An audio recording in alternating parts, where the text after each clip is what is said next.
no queremos ver gente que fallezca ahogándose. Eso es, hasta se me puso chinita la piel, pero es lo más feo. El paciente cuando llega aquí lo tenemos que armar de nuevo, porque no solamente trae una lesión, trae muchas lesiones, extremidades, tórax, abdomen, fracturadas sus pelvis. Los minutos aquí en estos casos son minutos que valen la pena atenderlos para evitar una secuela mayor en el paciente. Tenemos que tener la sangre fría, así lo decimos, pero cuando te das cuenta, estás envuelto en algo que quieres, en algo que te gusta, en algo que amas y lo que vas a ofrecer.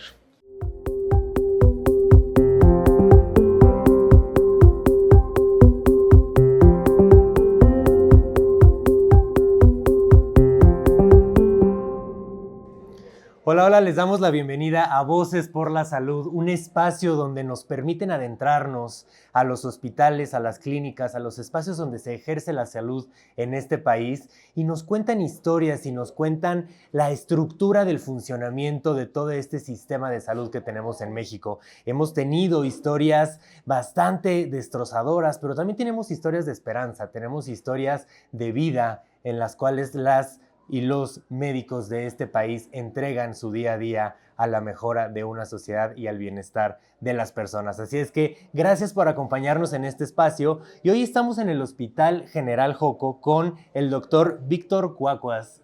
Bienvenido, Víctor, ¿cómo está? Bienvenidos ustedes también. Usted es el director de este hospital. Sí.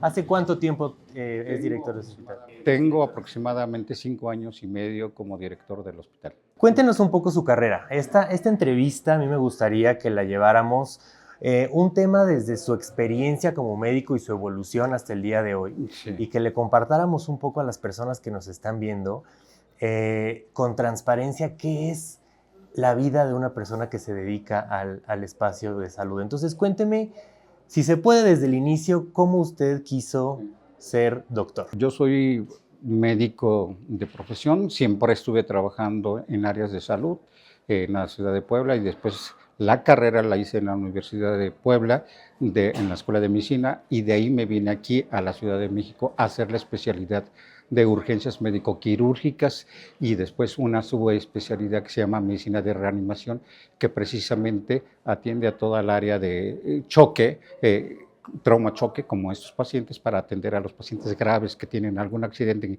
en vía pública o que tienen accidentes en casa, accidentes en trabajo y que ponen en peligro su vida. Son pacientes con trauma de alta energía. Hice ese curso de alta especialidad, entonces más o menos terminé en 1997 y a la fecha sigo laborando en eso, ahorita ya como director. La inquietud siempre de que el paciente que llega a las áreas de urgencias tiene la esperanza de vivir y tenemos que hacer muchas situaciones por él, nos ayuda a buscar la manera, estrategias de cómo vamos a recuperar a ese paciente de esas lesiones, ya sea la vida, ya sea un órgano o una extremidad que se ponga en peligro, tenemos que tener la sospecha y actuar rápidamente. Los minutos aquí en estos casos son minutos que valen la pena atenderlos para evitar una secuela mayor en el paciente. Me imagino que este hospital en específico es muy especial, tiene un poder de respuesta rápido, claro. Tiene una capacidad de atención y de profesionales como usted, y me entiendo que su equipo también, de respuesta ante urgencias graves. Cuéntenos cómo desempeñan esta templanza para poder atender a un paciente que está, como usted dice, en choque, que está muy grave, y tener mente fría para poder atender y tomar decisiones. Mire, afortunadamente la gente que nos preparamos para todo esto, preparamos también recursos humanos. Tenemos médicos residentes que durante su residencia de 3 años van aprendiendo todos un protocolo de atención del paciente politraumatizado. Esos médicos cuando salen es un recurso humano que el mismo hospital o que los mismos lugares como este hospital que se dedica a atender ese tipo de pacientes los emplea y tenemos médicos residentes, aproximadamente 30 médicos residentes que vienen a rotar, vienen a aprender cómo se atienden esos pacientes para dar una atención mucho más rápida, de los cuales también como profesor va uno eligiendo a los que realmente tienen ese perfil de saber responder ante el estrés cuando significa vida para el paciente, que no se que bloqueen, sino, pues obviamente no estarían en un área de urgencias y sobre todo en una área de trauma choque. ¿Cuáles son las características que generalmente tiene un médico o una médica, tanto técnicas como emocionales, para poder atender urgencias? Yo creo que el temperamento, y el temperamento es algo muy importante, el forzar el carácter durante el tiempo que están aquí y que acepten corregir todas las situaciones que se hacen mal y ayudarlos a quitarles el miedo. Sí tenemos mucha gente que se deprime al ver sangre, que los rechaza. No, aquí necesitamos gente que tenga la capacidad de responder a ese estrés y que no todos estamos acostumbrados a ver. Tenemos que tener la sangre fría, así lo decimos.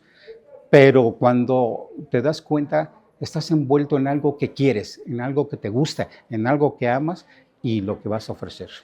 Es interesante porque en estas entrevistas ha salido el tema de conversación que muchas veces pensamos que los médicos y las médicas, porque se les mueren muchos pacientes, porque ven cosas muy graves, porque ven personas muy mal, se vuelven fríos de carácter y sentimentales, de Claro. carácter fríos, ¿no? Entonces, ¿qué opina de esto? Somos seres humanos y todos los seres humanos en algún momento tienen ese tipo de situaciones. En el médico lo vemos que también es muy frecuente. Para ello siempre tenemos que tener entre los mismos compañeros el apoyo emocional. A veces es necesario sí ir con un especialista en psiquiatría o con un psicólogo y a veces nos recomienda sepárate tantito, no te pasa nada. Es algo que debemos entender, pero es de todo ser humano. En el médico no podemos preparar a una persona durante 30 años y que después a la mera hora diga, yo ya no quiero atenderlo. Eso no lo vemos. Afortunadamente, el área o la situación humanitaria del ser humano, la humildad que tiene y las ganas de siempre ayudar a una persona, nos protege mucho. Es algo, incluso en los pacientes, no necesariamente de trauma, sino que vienen con alguna infección, como en el caso de la pandemia COVID-19, prácticamente nosotros nos exponíamos con recursos muy escasos y exponíamos nuestra vida y muchos salimos avante. Me gustaría tomar el tema del COVID un poquito después, porque me gustaría recordar estos años de preparación suyos, de usted. ¿Usted recuerda la primera emergencia que usted atendió? Claro, sí fueron accidentes en carrera de autos en el autódromo.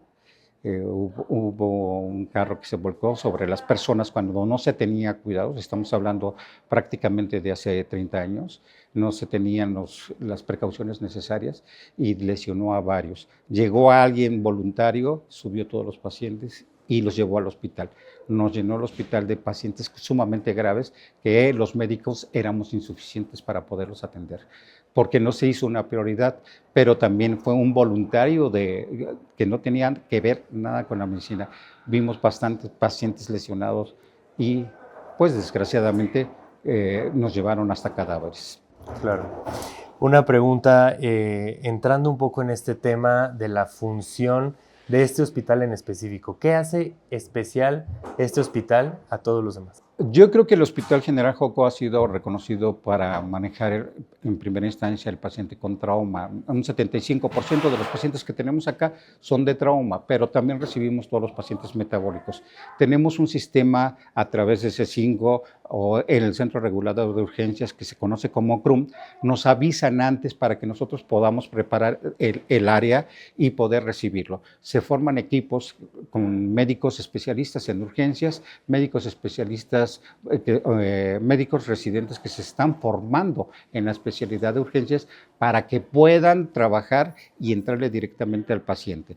Se forman equipos de 2 o 3 personas para que puedan atender rápidamente al paciente y se interconsulta a los demás. Acuérdense que un paciente grave se requiere de un equipo multidisciplinario. Aquí tenemos médicos de traumatología, médicos de cirugía general, médicos de cirugía plástica, médicos de neurocirugía y ginecólogos también que nos ayudan a atender a esos pacientes cuando se requiere. Tenemos un paciente lesionado de cualquier cosa, podemos llamarlos. Tenemos médicos internistas, médicos de terapia intensiva, que de alguna manera también cuando existe un código infarto, un paciente que viene muriéndose por un infarto, también lo atendemos acá y hacemos las primeras maniobras para poderlo hacer. Activamos un protocolo de código y ellos vienen inmediatamente a apoyar a los médicos que están. Una vez que el paciente está estable, podemos trasladarlo ya sea a hospitalización, a quirófano o al área de terapia intensiva. A veces los trasladamos a otras unidades hospitalarias que nos apoyan, como sería el Centro Nacional de Cardiología, hospitales generales, hospitales donde tienen mayor actividad, a un tercer nivel. Este hospital usted nos dice que se especializa en pacientes con traumas o choque, ¿no? Que están en choque. Para los que no sabemos mucho de medicina, ¿qué engloba esto? Esto engloba que el paciente que llega con lesiones de alta energía, que requieren una atención inmediata, nosotros a través del C5, a través del CRUM, estemos preparados y formemos equipos de respuesta inmediata que consta de médicos especialistas en urgencias y médicos residentes de tercero, segundo año y primer año que están atendiendo a ese tipo de pacientes. Todos ellos entran, estabilizan el paciente y vemos la patología que trae. Una vez que identificamos la patología, lo pasamos a los estudios correspondientes, llamamos a los otros especialistas como son traumatología, terapia intensiva, cirugía general, neurocirugía,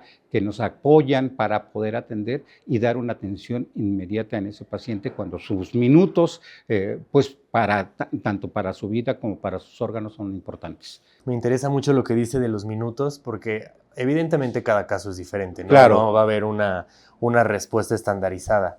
Pero me gustaría saber, del momento en el que recibe usted la llamada del C5 del CRUM, al momento en el que usted puede sentarse en su oficina y decir, bueno, este paciente ya está estable y está canalizado con los doctores y doctoras correspondientes, ¿cuánto tiempo pasa? El C5 nos envía a los pacientes y desgraciadamente vivimos en una ciudad muy poblada que a veces el tiempo para el traslado a estos lugares es muy difícil, por eso se les pide siempre que dejemos pasar a las patrullas, a las ambulancias, porque prácticamente ellos traen un paciente enfermo, ¿no? Entonces, o grave. En el momento en que llega aquí al servicio de urgencias, con todo lo que hemos hecho, tenemos aproximadamente 15 minutos para poderlos regresar de 15 a 30 minutos para poderlos regresar a un estado fisiológico aceptable, estabilizarlo, que es lo que llamamos, y a identificar lesiones que nos ponen en peligro la vida, como la falta de lesiones en el tórax, el estado de choque, lesiones medulares, pérdidas sanguíneas importantes. Ok, pues de 15 a 20, 30 minutos es muy rápido. Es muy rápido y se identifican. Incluso con los aparatos y la tecnología que tenemos aquí en el hospital de la tomografía, rayos X, logramos pasarlos identificar la lesión y pasarlos inmediatamente al área de quirófano. ¿Cuáles son los casos más comunes que usted recibe aquí? Pacientes que vienen accidentados de accidentes o choques vehiculares y en actualidad motocicletas. Motocicletas es un accidente que prácticamente está incrementándose cada vez más. Independientemente de que lleven casco, el traumatismo craneoencefálico sigue siendo la primera causa de ingreso a estas áreas de reanimación. Me gustaría entrar en el tema de esto que usted habla de las motocicletas, porque es lo que platicábamos un poco fuera del aire, ¿no?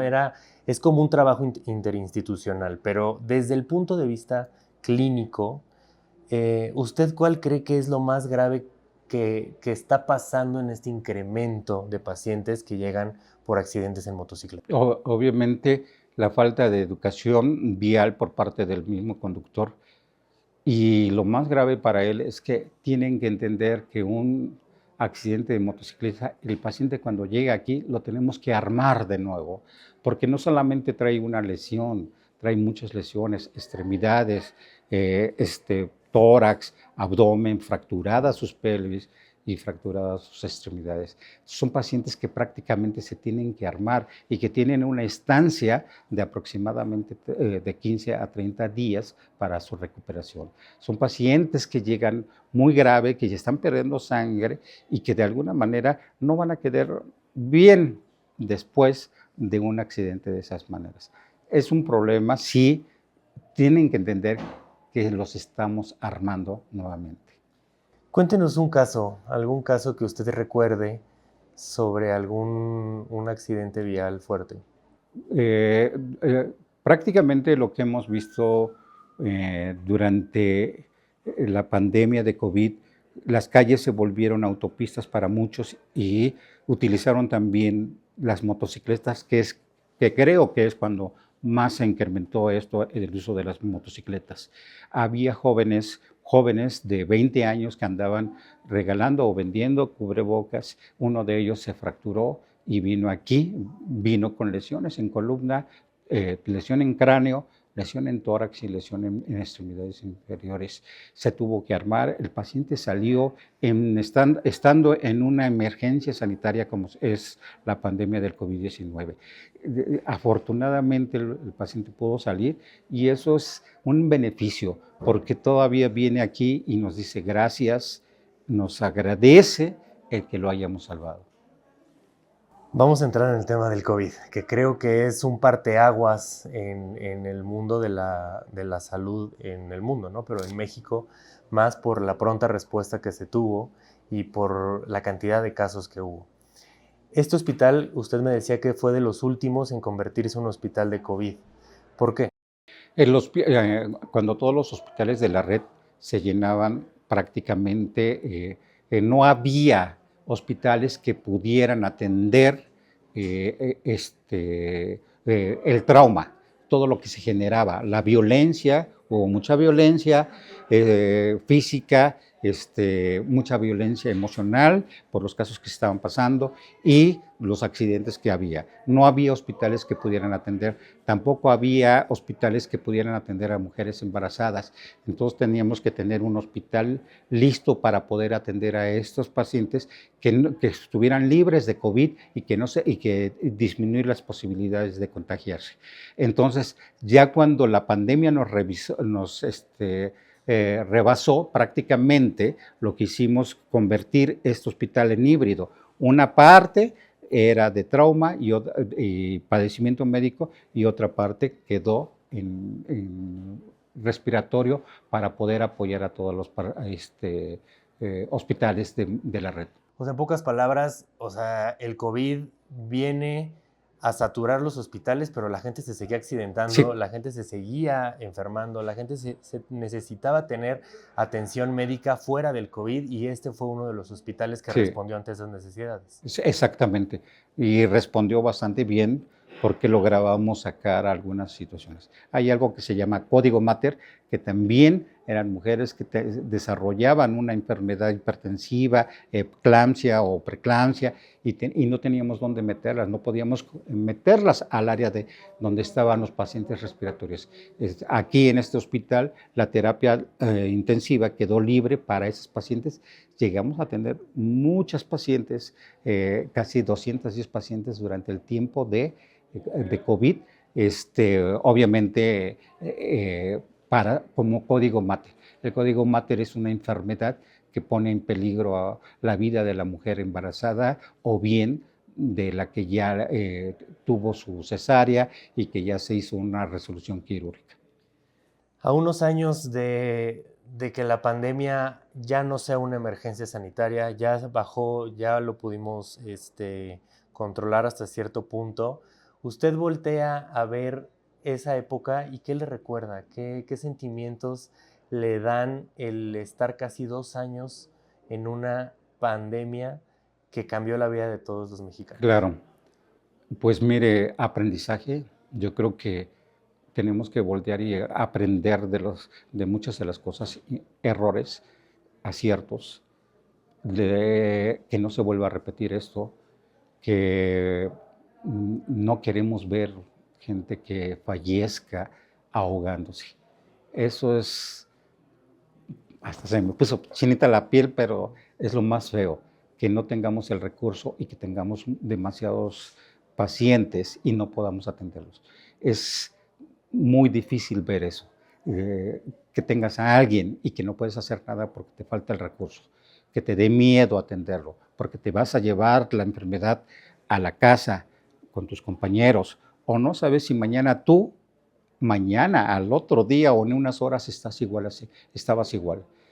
Eso es lo que tenemos que aprender. Ahora tenemos que tener medidas ya para podernos acercar a los pacientes, para todo ese tipo de cosas que la propia medicina nos ha enseñado durante la carrera, la especialidad, las subespecialidades y la práctica diaria, de que tenemos que protegernos. ¿En algún punto usted sintió miedo? Bastante, bastante. O sea, usted dijo, no la vamos a armar. No. Porque lo que hemos platicado con otras personas que también están en el tema de la salud es que desde afuera, como que todas las personas recurríamos al médico porque el médico era quien sabía, Sí. ¿no? Y el médico era quien nos iba a salvar y quienes tenían que estar fuertes y en la primera línea y tenían que estar al tanto de todas las situaciones eran los médicos. Pero por eso le pregunto, ¿los médicos sentían miedo en ese momento? Teníamos miedo de atender a los pacientes, teníamos miedo de salir porque estaban los familiares esperando algún informe y esperando noticias buenas. Muchos de ellos, ya con mucho estrés, eran agresiones hacia el personal. De hecho, en este hospital se tuvo que mandar a poner una valla precisamente para que no entrara la gente y agrediera al personal médico. Tuvimos miedo de llegar a la casa, infectarnos a nuestra familia, a nuestros hermanos, a nuestros hijos. Teníamos miedo de todo eso. En muchas ocasiones tuvimos que separarnos y alquilar habitaciones cerca de aquí para que no tuviéramos contacto con ellos. Teníamos contacto ahorita con la tecnología, afortunadamente, con ellos a través de videos y videollamadas, que eso nos ayudó mucho para soportar todo eso y los ánimos que nos daban. Pero sí, miedo va a existir por lo mismo, porque no sabíamos a qué nos estamos enfrentando. No supimos y hasta la fecha yo creo que todavía no. Todavía no sabemos tanto. Todavía no sabemos, pero de ese tipo de cosas se aprende y hacerlo bien, con voluntad, con buenas ganas, pues tenemos éxito para poder atenderlos. Yo sé que muchas veces muchas personas nos quedamos con la impotencia de no agradecerles lo suficiente a las personas que nos salvaron la vida.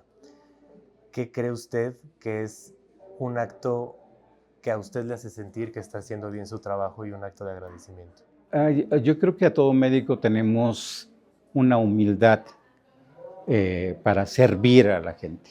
A veces solamente un gracias, con eso nos conformamos, sobre todo en hospitales como estos, que vimos un paciente cómo llegó y cómo se va caminando y nos dice gracias, doctor. Eso es más que suficiente y nos sentimos bien pagados. Un gracias, con un gracias y ver la evolución del paciente es lo que a los médicos y médicas les permite levantarse el siguiente día a seguir luchando por las vidas de los demás. Sí. ¿Hay un compromiso por parte de los médicos de permanecer sanos por las demás personas? No, yo creo que ya no es que... Sí debe de haberlo, sí lo hay, pero prácticamente el hecho de que nosotros, nuestra mente, esté para servir, nos da inmunología en muchas ocasiones. Es algo como innato. Se infecta aquel que tiene miedo, aquel que no quiere tocar al paciente, cuando nosotros mismos ya sabemos que está así, con alguna enfermedad pues, terminal o infecciosa o que nos pone en peligro, sí tenemos que tener las medidas precautorias para todo ello, pero no nos da miedo atenderlo, no nos da miedo tocarlo, que eso es una de las cosas que tenemos que hacer. Si no tocas al paciente, muchas veces no sabes qué es lo que tiene. Entonces, eso lo aprendemos desde la universidad, estamos hablando casi de 35 años en todo esto, que ya en el momento en que llega el paciente a nuestro servicio, a solicitar un servicio de nosotros, pues ya lo vemos, tocamos y con todas las medidas de precaución que se deben de tener, pero no lo rechazamos. Y eso es algo de adentro, de muy adentro, de corazón lo hacemos. Una última pregunta. Usted ya lleva mucho tiempo Sí. En el ámbito de la medicina, tiene una alta especialidad, ha atendido muchos pacientes, ha visto muchos casos, pero también asumo que fue un médico joven que tenía dudas, que tenía miedos, que no sabía si estaba haciendo las cosas bien. Hoy que usted ya tiene toda esta experiencia, ¿qué le podrá decir a ese médico o médica que está emprendiendo su vida para el bien de los demás? Pues yo creo que la satisfacción de ver tu trabajo, de amar tu trabajo como lo hacemos nosotros, de dar muchas cosas, incluso, vuelvo a repetir, de exponer tu vida a esta situación y ver que los pacientes jóvenes, los pacientes ancianos, que han llegado y se han recuperado y que regresan a decirte gracias en la rehabilitación, los ves y dices, doctor, le debo la vida, y de verdad que eso es lo mejor. Doctor Víctor, muchísimas gracias por esta entrevista y gracias por la labor que hacen día con día para darle bienestar a esta ciudad. Muchas gracias. Muchas gracias. Y gracias a ustedes que nos sintonizan en Voces por la Salud. No se pierdan los episodios que van a venir en nuestras redes sociales para estar más al tanto de qué pasa detrás de las paredes de hospitales, de clínicas, de centros de rehabilitación y qué pasa en la vida de las personas que están en la primera fila de atención para los pacientes y las pacientes. Muchas gracias por sintonizarnos.